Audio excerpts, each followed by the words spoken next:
Tonight's big stories. A Senate panel has approved in principle the proposed 150 peso hike in the minimum wage. But will this move forward, especially after the country recorded a slower GDP growth rate in the first quarter of the year?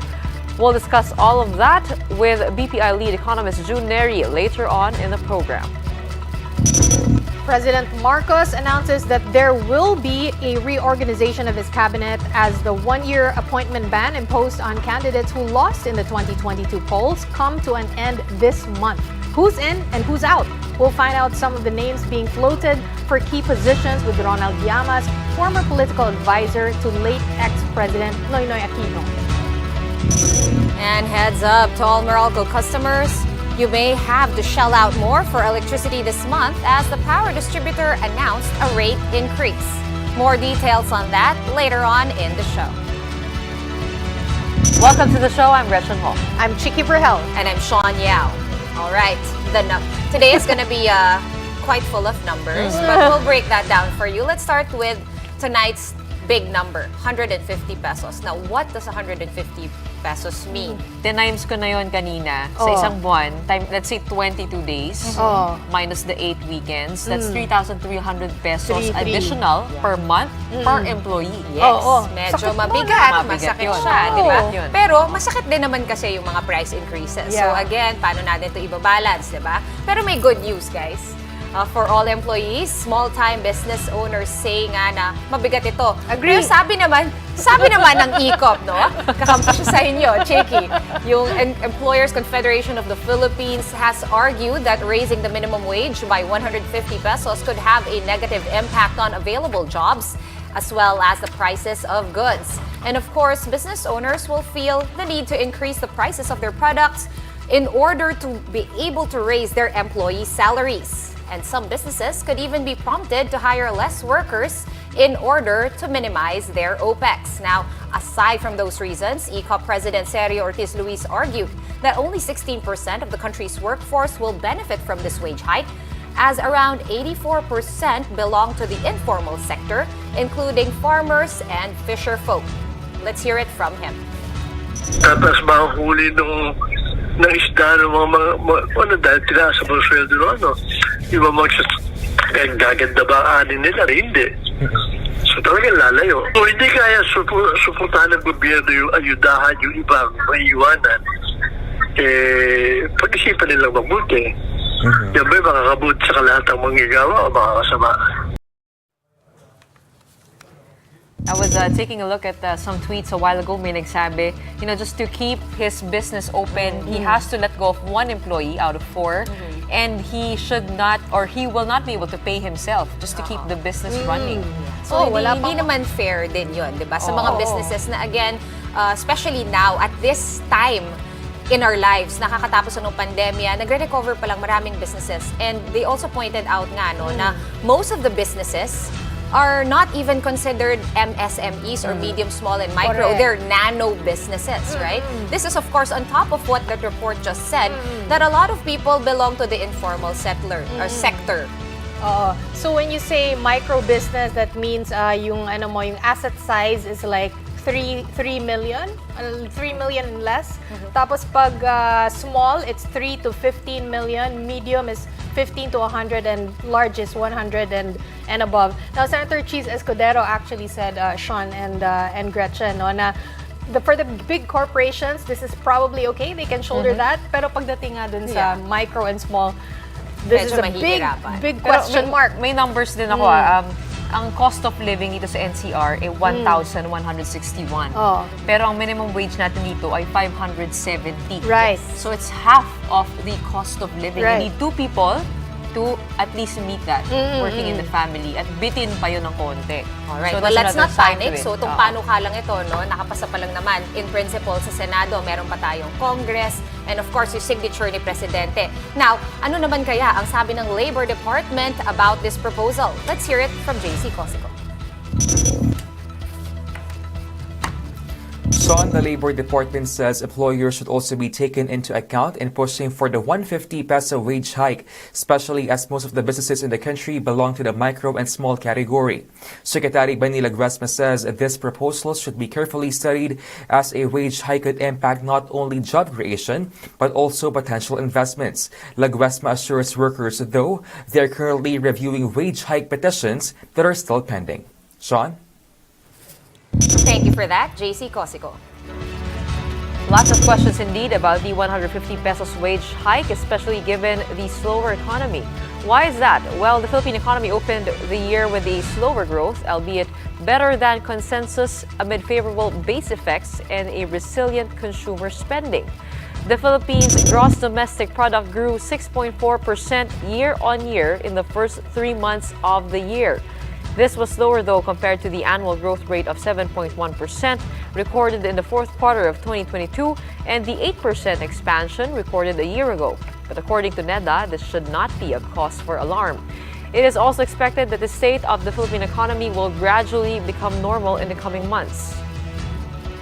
We need to exercise caution in interpreting this as a slowdown. The better-than-expected first quarter performance this year implies that we are returning to our high growth trajectory despite the various challenges and headwinds we have faced.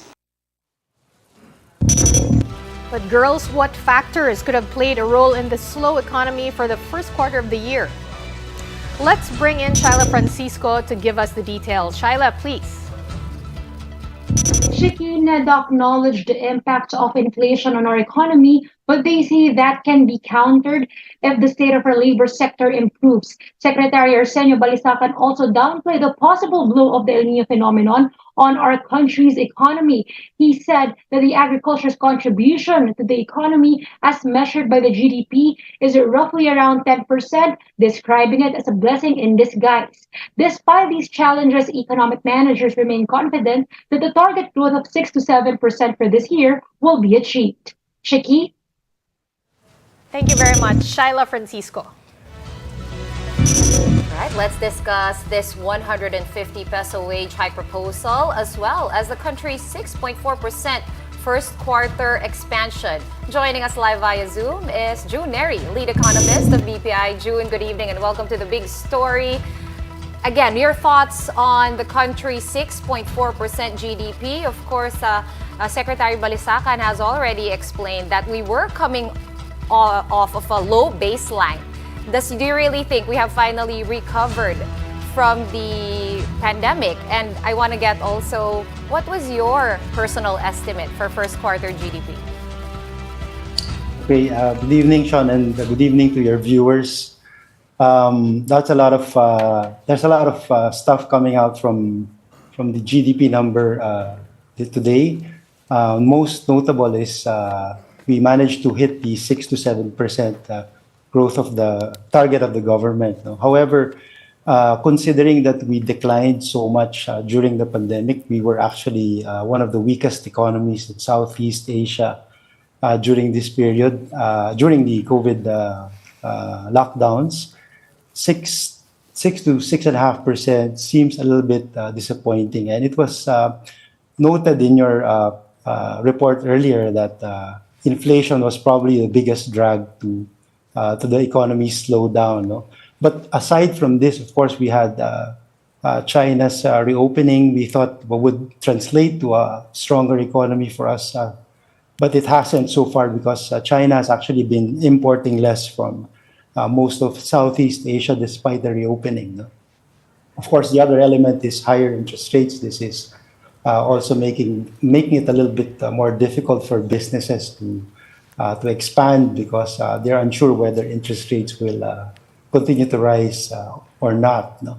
On your question, Sean, our forecast was 6.3, so we missed it by 0.1 in today's report. You talked about the impact of inflationary effects on the GDP.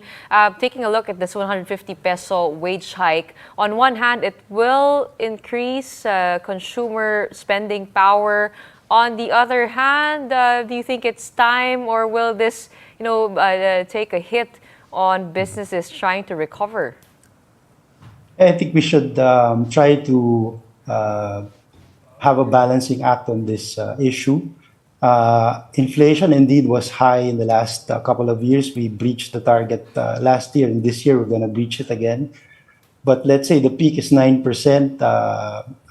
maybe a wage increase of 26% for Metro Manila at 150 sounds a little bit high, but I guess they can look for a compromise somewhere in between 9% and 26%. No? As you said, if the increase is too steep, then this will make it difficult for businesses, more so for the minimum wages. No? In fact, this can be counterproductive for some low-wage earners because more employers now might actually have to lay off, having to pay so much more. No?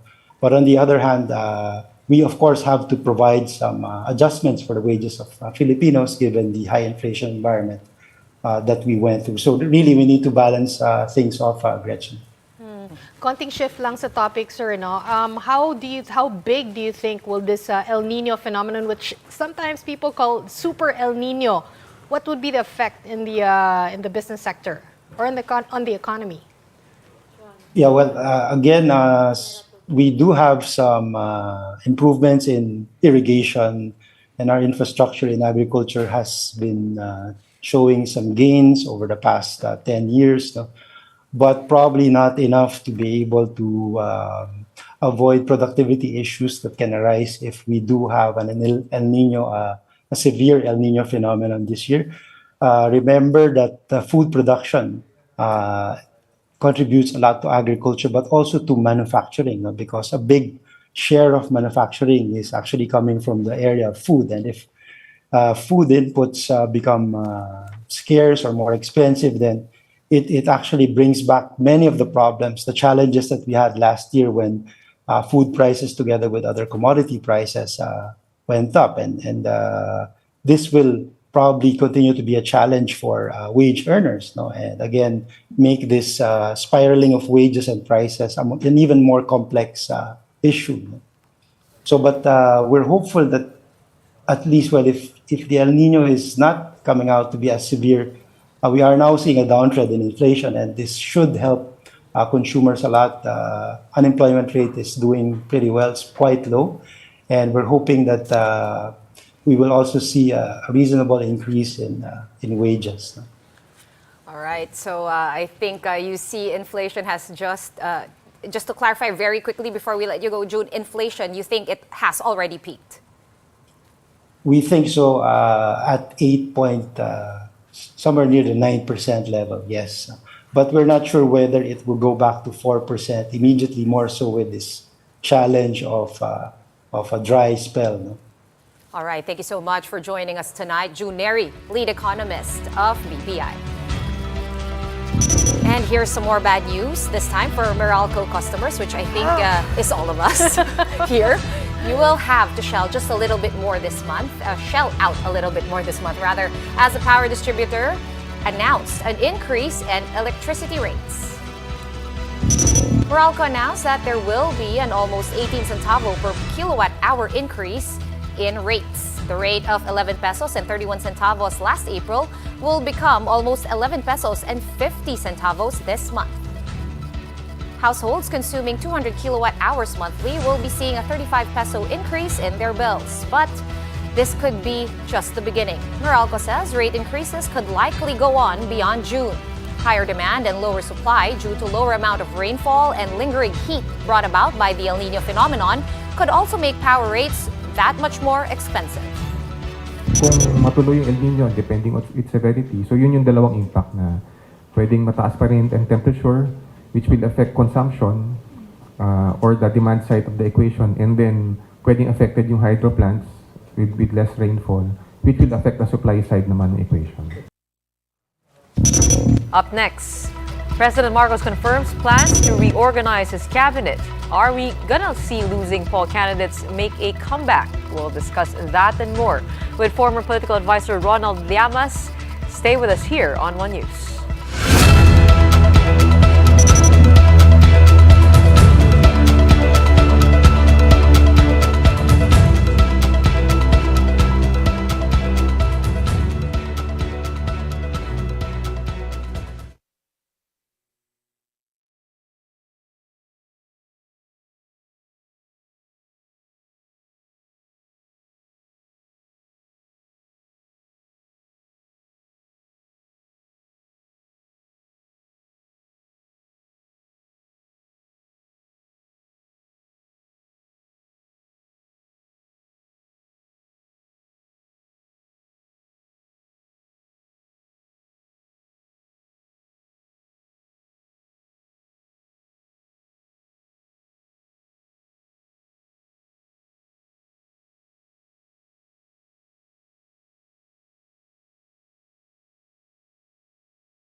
You're still watching the big story here on One News.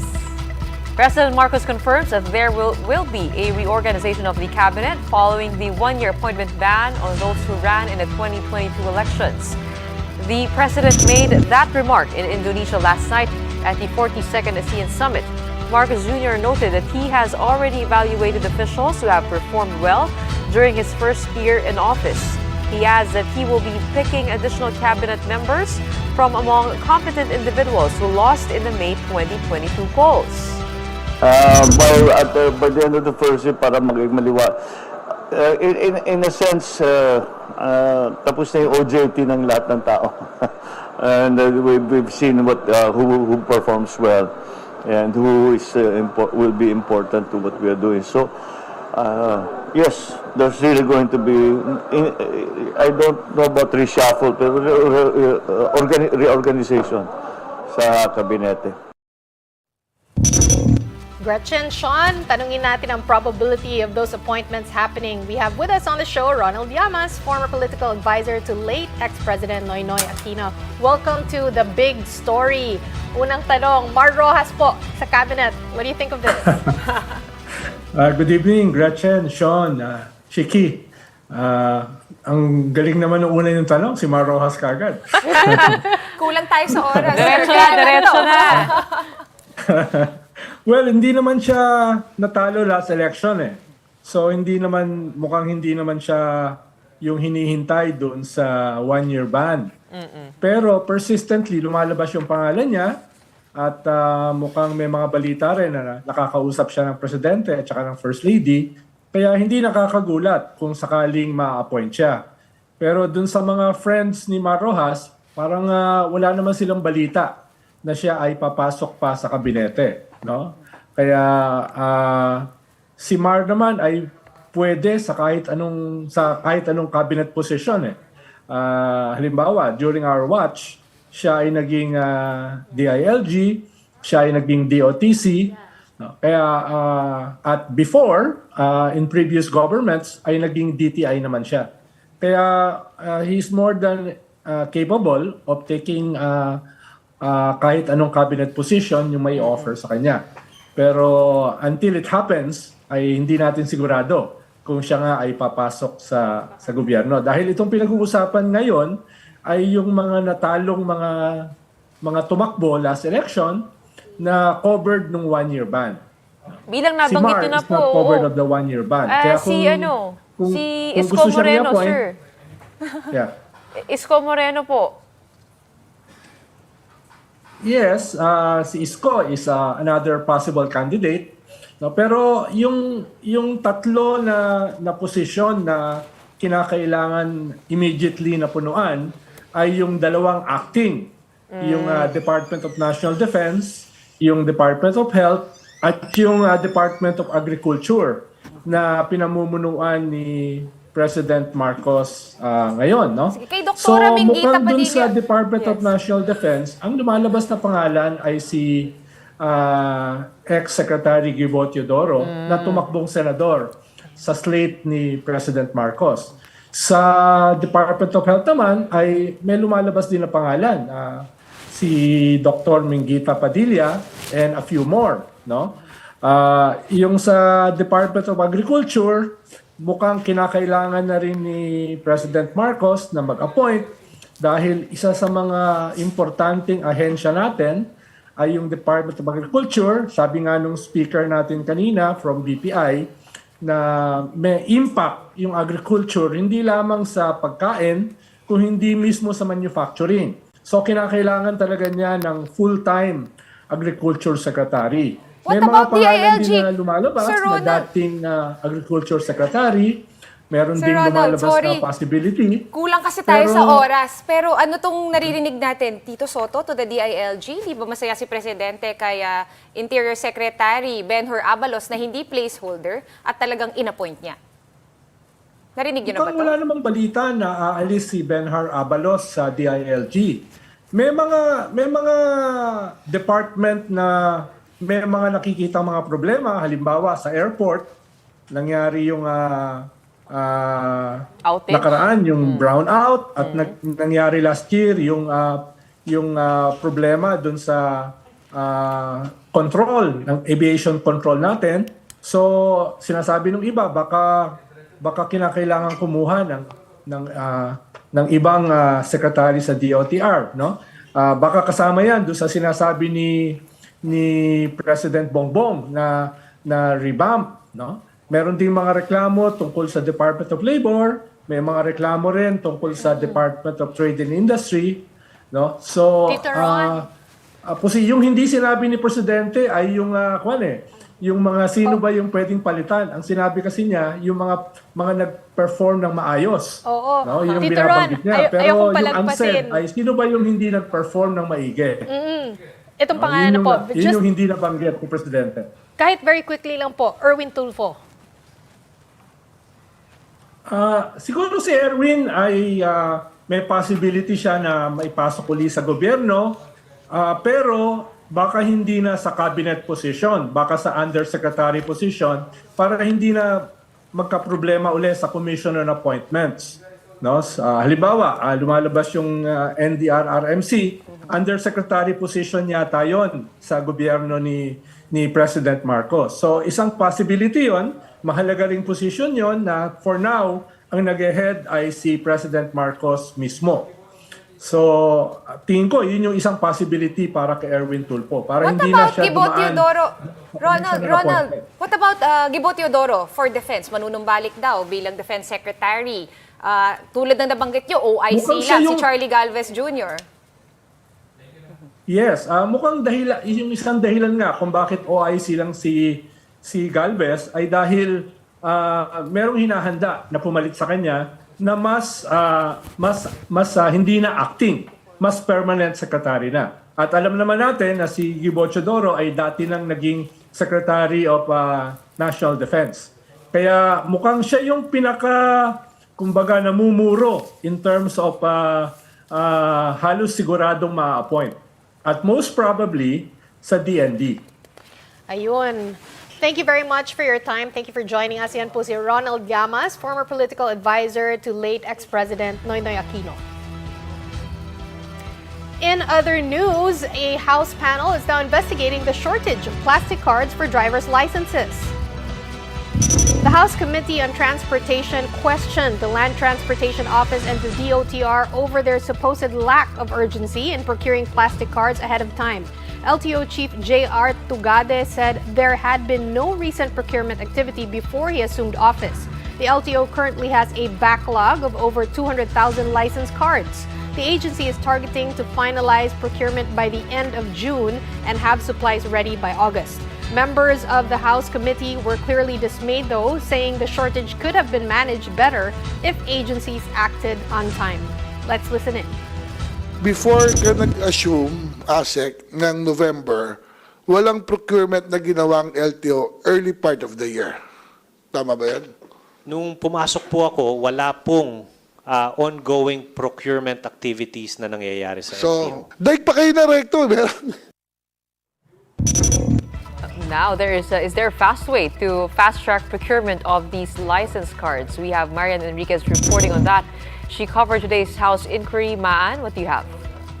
Yes, Gretch, the Transportation Committee said it best. We're now on panic mode. But to help speed things along, the National Printing Office has offered its services. But the only problem is it could take them around the same time to print out the needed supply. The DOTR said they will first study if getting the help of the National Printing Office will cost less. Moving forward, though, the LTO has vowed to increase its license card procurement in the succeeding years. They are planning to have a one-year buffer for supply and seek authority for enacting multi-year contracts. Gretch.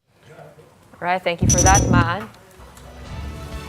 After the break, Gilas Pilipinas women's team remains unbeaten in the 2023 Southeast Asian Games with their latest win against Singapore.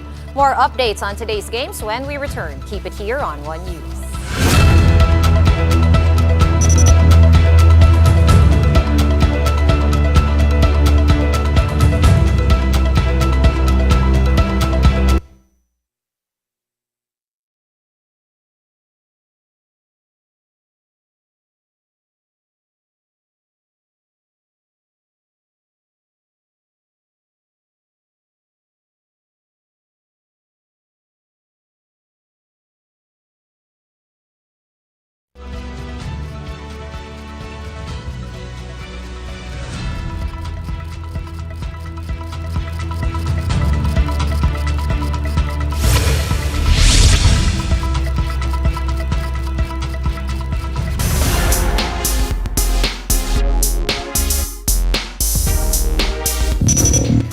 watching the big story here on One News. What else do we have tonight, girls? Siyempre, SEA Games. SEA Games. SEA Games. Siyempre. So, we have 9 boxers through to the finals. I mean, to get their gold medal match. I think that will happen tomorrow. Tomorrow, yes. Oo. Sa volleyball, nanalo tayo. Oo Si Eliza daw. Valdez, nakapaglaro na rin. Wow. Oo. Kahit na may knee injury siya. Sa no? basketball, Sa basketball, tingnan natin. kalaban ng Cambodia, I think we were trailing. We were trailing by a at huge halftime, margin. but then we had to do this Well, broadcast. eto na. Time to check in on our athletes in the Southeast Asian Games. Make that 2-0 for Gilas Pilipinas women after another dominating win, this time against Singapore, 94-63. Kate Castillo paced Gilas with 14 points, while April Bernardino and Ella Fajardo added 11 points apiece. No rest for the Gilas women as they will take on Indonesia tomorrow. Meanwhile, the Philippine women's volleyball team scored a huge straight sets victory over Singapore. The win means that the Filipino Spikers will advance to the semifinals of the tournament, while they will face powerhouse Thailand. Over in athletics, Eric Cray claimed his 6th SEA Games gold medal as he once again ruled the men's 400-meter hurdles on Thursday in Cambodia. Cray clocked in at a time of 50.03 seconds to beat second placer Nathapon Dunsongoen. Hope I pronounced that right.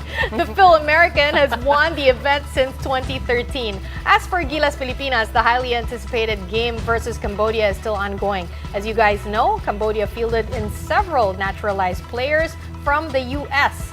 Currently, the host nation is ahead big in the 4th quarter against Gilas. Let's now check out the medal tally for the games. As of 7 p.m., Vietnam is at the top spot with 54 golds. Just behind them are Thailand with 52 gold medals. Host nation Cambodia is 3rd with 49, while Indonesia and Singapore hold the 4th and 5th spot. The Philippines, meanwhile, is 6th with 27 gold medals. Medyo masakit yung basketball na yan kasi last year, tayo kasi defending champion for a long time. I mean, we've always dominated the SEA Games.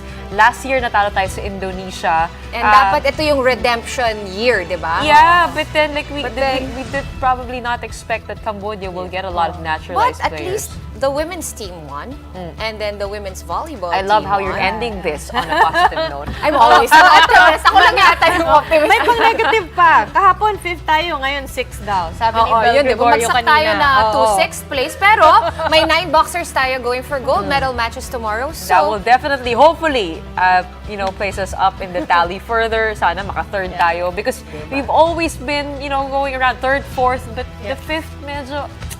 let's see. We can It's do not better. the end yet, but that's it for us tonight. We are One News, all sides, all the time. This has been the big story. Thank you and good night.